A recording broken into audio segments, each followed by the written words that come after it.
आज की हमारी वीडियो बहुत ही खास है क्योंकि आज हम किसी फिल्मी सुपर हीरो या फिल्म के ऊपर बात नहीं करेंगे। मैं जानता हूँ वीडियो थोड़ी हटके है। आज हम रशिया और यूक्रेन कॉन्फ्लिक्ट के बारे में जानेंगे कि क्यों रशिया यूक्रेन के सेपरेटिस्ट इलाकों को छोड़ के अब यूक्रेन के अंदर घुसना चाहता है। मेरा इस टॉपिक पर वीडियो बनाने का सिर्फ एक ही मोटिव था, अवेयरनेस फैलाने का। क्योंकि मैंने जितने भी लोगों से इस टॉपिक के ऊपर बात करी है तो मैंने बस यही पाया है कि उन्हें इस रशिया यूक्रेन वॉर के बारे में नॉलेज बहुत कम है। रशिया पूरी तरह से यूक्रेन के ऊपर वॉर डिक्लेयर कर चुका है, पर सडनली ऐसा क्या हुआ कि आज के ऐसे पीसफुल टाइम में रशिया को ये कदम उठाना पड़ा। आप जानते हैं सिचुएशन इतनी ज्यादा टेंस्ड है कि यूक्रेन रशिया से लड़ने के लिए अपने आम नागरिकों को ट्रेन कर रहा है। इसका मतलब साफ है कि यूक्रेनियन लोग रशिया के सामने घुटने टेकने के लिए बिल्कुल भी तैयार नहीं है। पर अभी भी सवाल ये उठता है कि क्यों रशिया यूक्रेन के पीछे पड़ा है। चलिए इसको थोड़ा डिटेल में समझते हैं। यूक्रेन एक ईस्ट यूरोपियन कंट्री है जो सेकंड लार्जेस्ट कंट्री है अगर एरिया वाइज बात की जाए तो। वैसे तो यूक्रेन और रशिया का कॉन्फ्लिक्ट 2014 से ही चला आ रहा है, जब से रशिया ने क्रीमिया पर कब्जा किया था। लेकिन अगर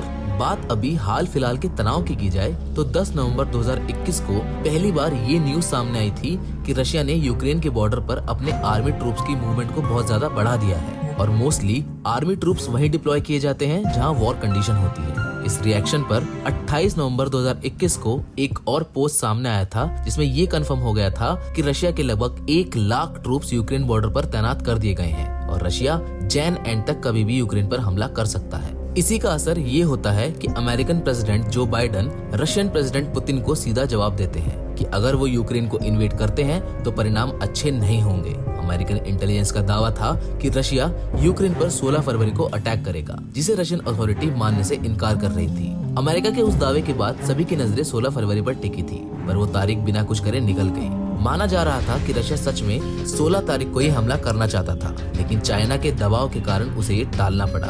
अब चाइना का दबाव क्या था मैं बताता हूँ। दरअसल Chinese president Xi Jinping Russia को इसलिए रोक रहे थे क्योंकि चाइना में ओलंपिक खेल जारी थे और उनका कहना था कि आप ओलंपिक गेम्स के एंड तक रुक जाइए। और ये इत्तेफाक नहीं हो सकता है कि ओलंपिक गेम्स 20 फरवरी को खत्म हुए और पुतिन ने 21 फरवरी को वॉर डिक्लेयर कर दी। उन्होंने अपने ऐलाने जंग में दोनों सेपरेटिस्ट एरिया का जिक्र किया, जिसमें उन्होंने उन दोनों को एक इंडिपेंडेंट कंट्री की तरह एड्रेस किया। अब मैं आपको ये सेपरेटिस्ट कंट्री का कनेक्शन समझाता हूँ कि आखिर क्यों रशिया इन पर इतना मेहरबान है।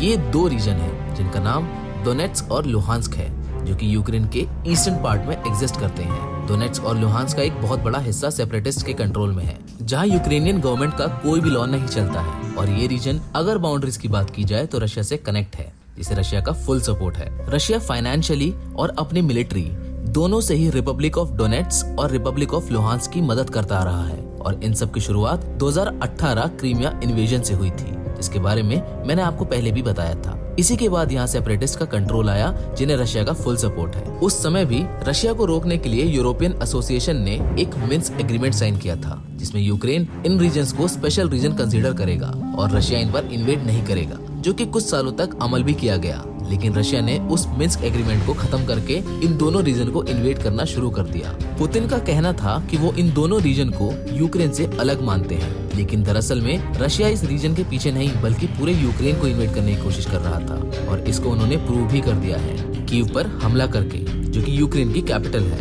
अब अगर रशिया और यूक्रेन के डिफेंस पावर की बात की जाए तो यूक्रेन रशिया के सामने बहुत ही कमजोर साबित होता है। अब ऐसे में क्या नाटो और दूसरे यूक्रेनियन सपोर्टर्स यूक्रेन की हेल्प करेंगे? क्योंकि पुतिन ने ये भी वार्निंग दी है कि अगर कोई भी दूसरी कंट्री यूक्रेन की हेल्प करेगी तो रशिया उनके साथ न्यूक्लियर वॉर डिक्लेयर कर देगा। रशिया पहले भी ऐसा दूसरी कंट्रीज को इन्वेड करते आया है, जैसे कि जॉर्जिया, क्रीमिया, मोल्डोवा और अब्खाजिया। इन सभी देशों के सेपरेटिस्ट एरिया को रशिया अपने कंट्रोल में रखता है और हर तरह से उनकी हेल्प करता है। रशिया ने यूक्रेन के ऊपर हमले की पटकथा बहुत ही पहले तैयार कर ली थी, इसलिए उसने यूक्रेन को लैंडलॉक करने के लिए बेलारूस तक अपने हजारों ट्रूप्स को डिप्लॉय कर दिया था। वो यूक्रेन को चारों तरफ से घेरना चाहते थे और बेलारूस के डिक्टेटर अलेक्जेंडर ल्यूकाशेंको, जो कि अपने आप को यूरोप का लास्ट डिक्टेटर मानते हैं, उनकी मदद कर रहे हैं। अब रशिया को जो करना है वो तो उन्होंने कर दिया है। इसके डिफेंस में सबकी और खास तौर से यूक्रेन की आखिरी उम्मीद नाटो नेशंस है। पर अभी भी सवाल ये उठता है कि क्या नाटो यूक्रेन की मदद करेगा? क्या वो किसी दूसरी कंट्रीज की मिलिट्री को डिप्लॉय करेगा? इसका जवाब अभी क्लियर नहीं है, क्योंकि यूक्रेन नाटो का पार्ट नहीं है। इसलिए नाटो खुल के रशिया के साथ कॉन्फ्लिक्ट में नहीं आना चाहेगा। क्योंकि अगर ऐसा होता है तो ये थर्ड वर्ल्ड वॉर का आगाज होगा। वैसे नेटो दूसरे तरीकों से यूक्रेन की हेल्प कर रहा है, जैसे कि उन्हें एसेंशियल्स प्रोवाइड करा के। फिलहाल तो अभी यूक्रेन रशिया के सामने बिल्कुल अकेला खड़ा है, जो कि उनके सामने घुटने टेकने के लिए बिल्कुल भी तैयार नहीं है। और एक रफ आइडिया के तौर पर अगर मैं वॉर कॉन्सिक्वेंसेस की बात करूं तो कम से कम 1 मिलियन कैजुअलिटीज देखने को मिल सकती है अगर यहाँ दोनों देश आमने सामने वॉर करते हैं तो। वैसे बाकी दूसरी कंट्रीज ने रशिया को इकोनॉमिकली सैंक्शन करना ऑलरेडी शुरू कर दिया है। इकोनॉमिक सैंक्शन में क्या होता है कि दूसरी कंट्रीज सामने वाली कंट्रीज को इकोनॉमिकली अकेला छोड़ देती हैं, जैसे उसकी दूसरी कंट्रीज में बिजनेस ऑपरेशन को बंद करके, जो कि ज्यादातर रशियन बैंक्स हैं, और उसे पूरी तरह आइसोलेट करके। ये सब जानते हैं कि रशिया की मेजर इकोनॉमी ड्राइव वहाँ के बिलियनियर्स करते हैं, और ये इकोनॉमिक सैंक्शन इसलिए हो रहा है जिससे उसकी इकोनॉमी बहुत ज्यादा डाउन हो जाए और उसे मजबूरन उन बिलियनियर्स के कहने पर वॉर रोकनी पड़े। पर पुतिन के हिसाब से वो लोग इस इकोनॉमिक सैंक्शन को झेलने में भी सक्षम हैं। वैसे आज के न्यूज के आर्टिकल में एक चीज और सामने आई है, जिसमें रशिया पर अब तक का सबसे बड़ा साइबर अटैक हुआ है। इसमें रशिया के डिफेंस मिनिस्ट्री की काफी सारी फाइल्स लीक हुई हैं। ये तो रशिया और यूक्रेन का करंट सिनेरियो है, पर अभी भी एक क्वेश्चन अनआंसर्ड है कि क्यों आखिर रशिया यूक्रेन के पीछे पड़ा हुआ है। देखिए, मैं आपको बिल्कुल सीधे सीधे शब्दों में समझाने की कोशिश करूंगा। रशियंस का हमेशा से ही बिलीफ रहा है कि यूक्रेन हिस्टोरिकली उनका ही पार्ट है, जो था भी, पर उससे पहले भी यूक्रेन का एक अलग इतिहास है। यूक्रेन एक डेमोक्रेटिक कंट्री है जहाँ की पॉपुलेशन 44 मिलियन के आसपास है, जिसमें रशियंस ऑलमोस्ट 20% के आसपास है। सोवियत यूनियन से अलग होने के बाद यूक्रेनियंस का एक ही एम था नाटो को ज्वाइन करना, जिसकी कोशिश यूक्रेन अभी तक कर रहा है। और पुतिन ये डिमांड कर रहे हैं कि यूक्रेन को नाटो में इंक्लूड नहीं किया जाना चाहिए, क्योंकि उनके हिसाब से यूक्रेन सिर्फ वेस्ट की कठपुतली है और रशिया बिल्कुल भी नहीं चाहता है कि यूक्रेन नाटो में जाके वेस्ट के इशारों पर नाचे। इसलिए पुतिन यूक्रेन को एक न्यूट्रल स्टेट डिक्लेयर करने पर भी जोर दे रहे हैं। वेस्ट और रशिया